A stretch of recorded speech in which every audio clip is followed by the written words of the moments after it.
Hello once again, everyone, and welcome to Kruznik's Sanctuary. I'm your host, Kruznik X, and we are once again doing another role quest. In fact, this is the last role quest we have to do. Holy crap, right? My god.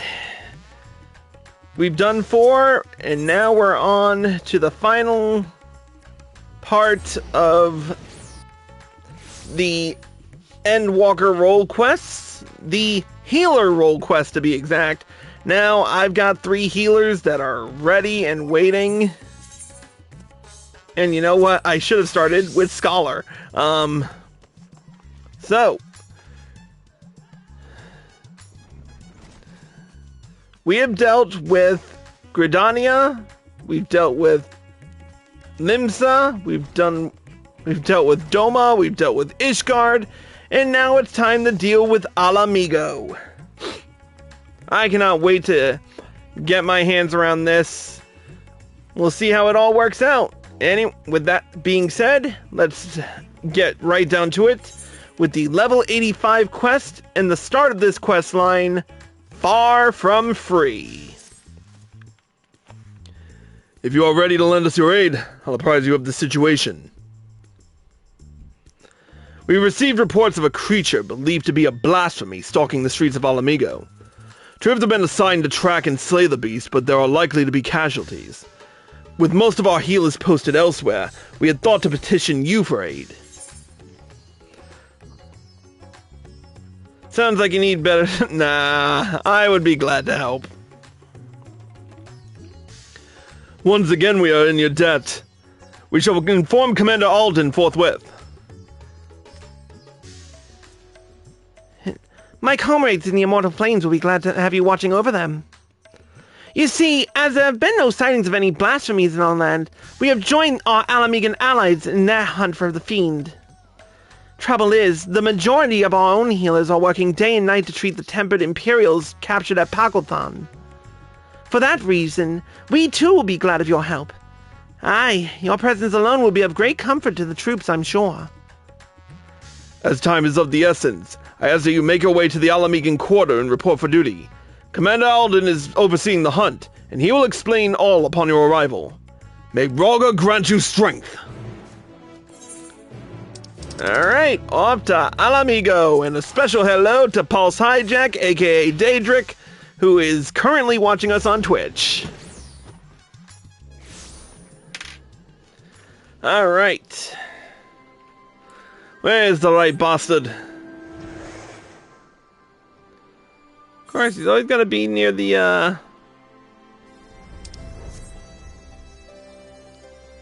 over here for some reason. Alright. Ah, Master Valentine. We were told you were on your way, but this is even quicker than expected. I'll tell Commander Alden you've arrived. One moment, please. Let's see. I beat Hades Extreme and I'm on to the Seat of Sacrifice. Got Endwalker 2, excited for Sage. Oh, just wait till you see him in action, my friend. I'm doing him tonight.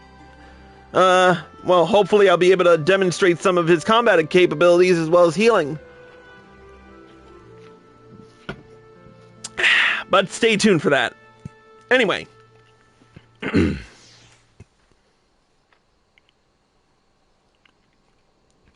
Glad you could join us. The Bull of Ala Mhigan.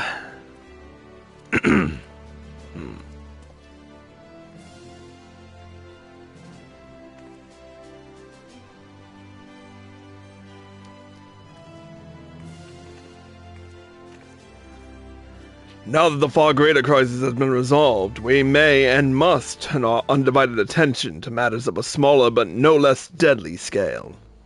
Aye, I'd like nothing more than to hear about your recent adventures, but I'm afraid such pleasantries will have to wait.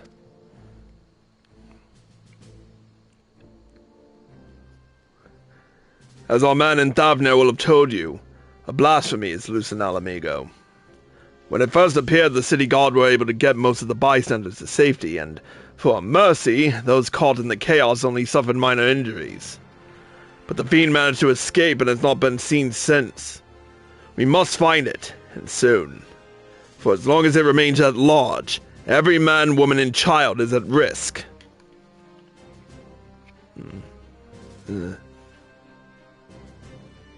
As was the case in Thavnair, the blasphemy's very existence seems to spur the creation of lesser beasts.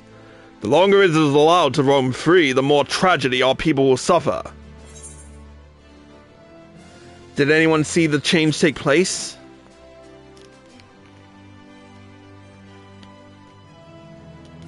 Aye, there were several eyewitnesses who gave the same account. A man walking through the Ala Mhigan quarter fell to his knees all of a sudden, and a moment later transformed into the monstrosity we now pursue. Great. But, beyond the fact that he was a young Highlander, we know next to nothing about him. Even the descriptions of his appearance were too vague to help identify the lad, and we've no clues as to his name or background. For all we know, he might not have been born in Ala Mhigan, might have been the son of refugees come to visit. There are other possibilities we're investigating, though. That said, I doubt his circumstances are unique. Blasphemies and beasts are born when men are overcome by despair, and whatever drove him to turn likely could have done the same to another. Therefore, if we are to prevent further tragedies, it is imperative that we identify and address the underlying cause. Until we do, we have no choice but to deal with the afflicted the only way we know how, by granting them a quick death. For now, I would have you join the hunt and keep my men from falling prey to these creatures. Are you up for it? Of course. You have my thanks. And as chance would have it, we've just received word that a number of beasts were spotted on the outskirts of Ala Mhigan. The troops stationed here have already put them down, but were wounded in the process. First and foremost, they need medical attention, and that's where you come in. I'll meet you there.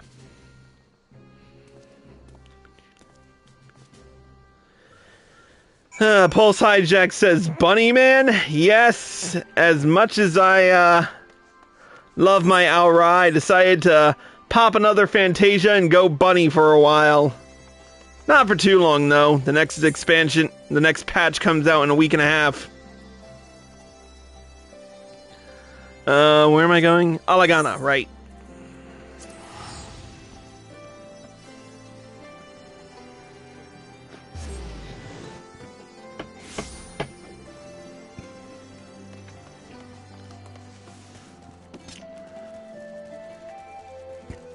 I better pop, I better summon Eos while I'm at it. Let's fly.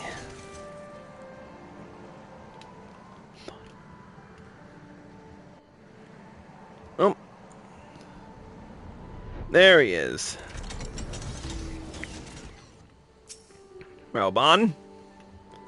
Although the soldiers were able to lead the beasts away from the village and cull the lot of them, victory did not come easy.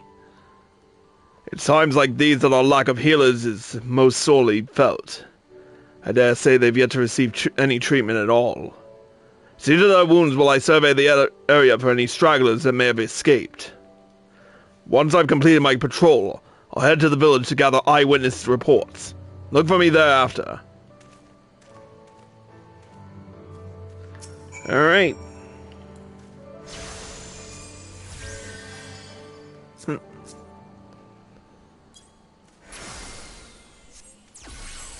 Oh, I gotta tend to him like... Oh, okay.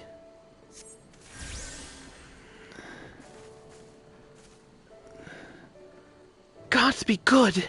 I feel reborn. Hold on. You're Chris, aren't you? I can't believe it. You're the one who inspired me to join the Resistance in the first place. And now you've come to save me in my hour of need. I'll never forget this. Thank you. Thank you.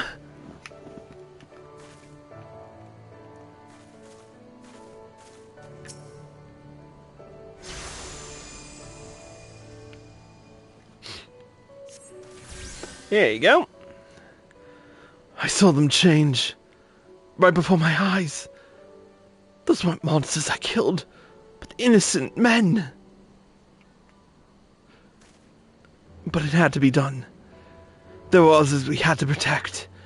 And thanks to you, I can continue to do just that. Once I've made my way back, I'll give a full account. The families, they'll understand. Maybe. But we'll see.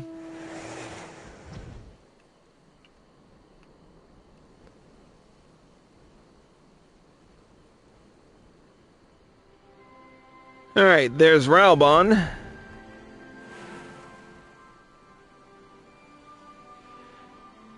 Pulse hijack. 6.1, I'm bum rushing a medium plot.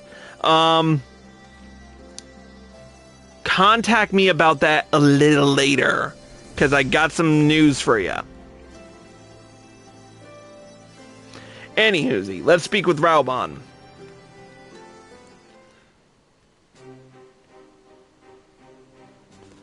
For treating the wounds of those soldiers, you have my thanks. And theirs too, no doubt. It seems they were indeed successful in slaying all the beasts, if my search is any indication, but we must remain vigilant.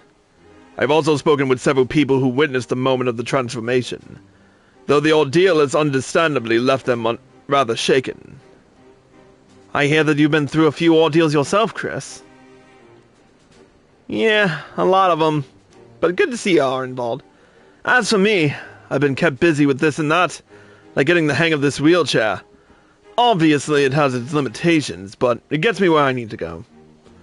I've been working with this new organization as well, which is what brought me here. But no sooner had I arrived than those locals turned.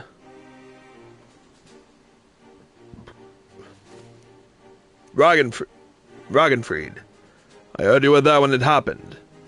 What can you tell us? The ones who underwent the change are the very people we were trying to help. Explain. Perhaps I should explain from the beginning. The meeting Lise held in the royal palace marked the turning point for all of Girabania. It spurred us to open a dialogue with peoples and communities we otherwise would have shunned. But there are still so many problems to be addressed, and countless souls struggling to build new lives for themselves. I decided to form a volunteer group, the Silver Griffins. Our main concern is the welfare of Ala Mhigans who sided with the Empire, for whatever reason, and helping them to find their place in society. In particular, the surviving families of the Crania Lupai.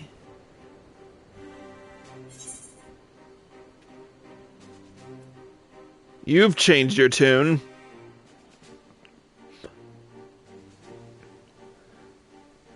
Make no mistake, I've not forgiven them. I don't have that in me, and I doubt I never will. But the memory of that day in the palace, of Fordola asking to be locked up again after saving us all, it stayed with me. Got me to thinking about why she and the other youths would commit such atrocities. Why they'd swear to serve the Empire. And the answer was simple. Because they'd seen what we'd seen, and suffered much the same. In a hell where all were condemned, they chose to betray one brother to save another. That's how the Garleans win. Not by breaking you, but by making you break yourself. By making that choice the right one for a man at the end of his tether. Healing only begins with liberation, and some scars never will regardless. Those who return from foreign lands may have difficulty carving out a living here, but the ones who pledge allegiance to Garlemald. This is not the Ala Mhigan we dreamed of, but after 20 years of misery, I'll not see it all thrown away because we can't come to terms with the past. That's why I formed the Silver Griffins, to see that no one is cast aside. It's a cause I support, and it's what brought me here today. I've been acting as a mediator. Aye, in the short time he's been with us, he's proven himself a natural. But despite our early successes, the families of the skulls continue to refuse our help. I think I see where this is leading. They're the ones who turned, yes? It comes as no surprise. Their kin tormented and murdered fellow Ala Mhigans. Anyone with a conscience would feel shame and guilt, and for some, it might be too much to bear. I think I might know why they're turning us away. It's a sensitive matter, though, so let's go somewhere we won't be overheard.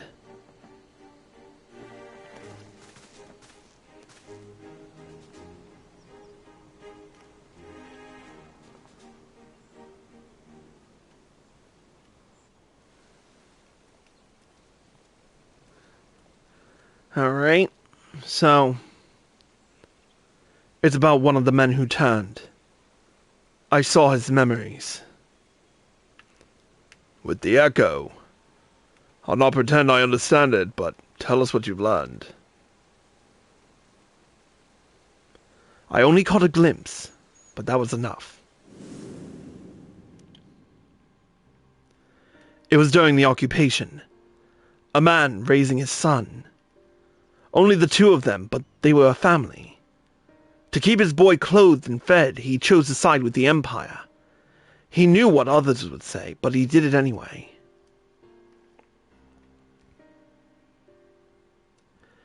And so he was branded a traitor. Every day his son listened to the jeering, the insults, but there was nothing he could do. When he came of age, he joined the Skulls in the hope it would make life easier for his father. He never dared to question his orders, no matter how depraved. He died in the revolution, but not before killing his own countrymen. His father wept not for the betrayer and murderer, but for the man he could have been. He blamed it all on himself, right up until the change took him.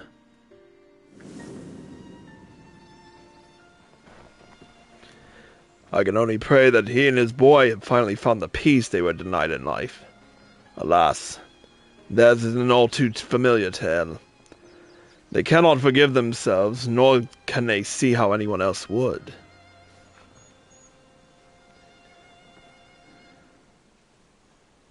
The sins of their kin weigh heavy on them.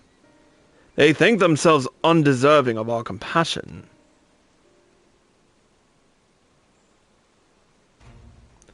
If they carry on like that, they'll turn into beasts. We've got to help them before it's too late. Of course. Growing up half Gallian in Ala Mhigan, I know how it feels to be shunned and hated. To hate myself. But so long as we give ourselves and others a chance, we can change for the better. And while I might not be as clever or eloquent as someone like Alphino, I know I can make a difference. I might not be quite the swordsman I used to be, but I'm still a fighter at heart. And I owe it to Abba and Auli to make the most of this life so long as I've got it. Of course. We Silver Griffins will give our all to see that no more beasts or blasphemies ravage Girabania again. So, Commander Alden, do we have your approval to continue our work? Of course. There's no enemy more formidable than despair, and I'd be a fool to refuse your help. That even a single one of our people has succumbed to this transformation is proof of our failure to protect them. Therefore, I pledge the Silver Griffins my unconditional support. Together, we will prevail.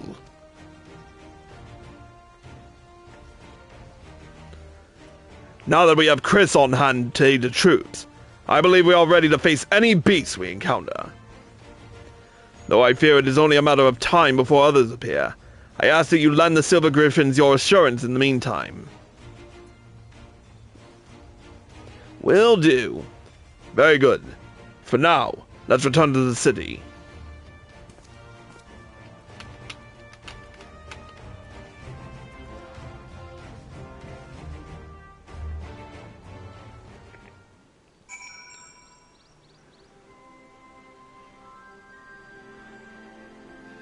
Alright, back to the Ala Mhigan quarter. Hope they're near the Aetheryte.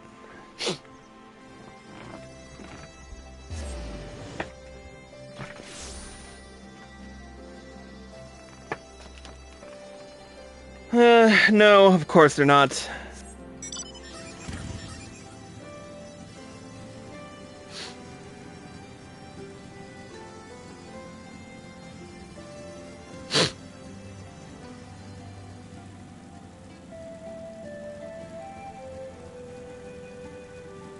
Good thing I went the right way this time.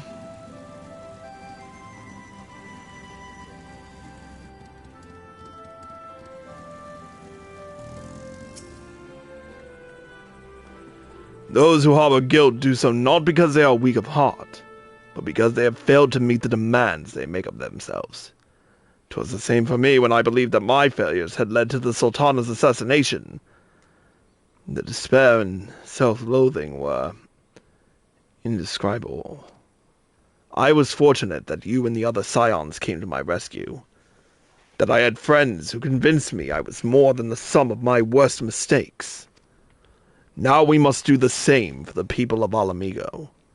We must help them to heal and find the strength to, if not forgive, then come to terms with who we were, so that we can look to who we can be, who we should aspire to be. This is precisely why the work of the Silver Griffins is so vital. Though our problems are not new, the emergence of this deadly phenomenon means that we cannot afford to delay addressing them any longer, and we will be better for it ultimately. Sounds good to me. Once we've decided on a course of action, you'll be the first to know. Until then, may Rhalga watch over and keep you. The next quest will be the level 86 quest, The Butcher's Blade, and we shall be doing it with White Mage. Until then, that's it for this episode. If you're watching on Twitch, stay tuned. If you're watching on YouTube, here are all the links provided to get you where you need to go. Be sure to like this video and leave a comment if you are able. Until then, see you next time.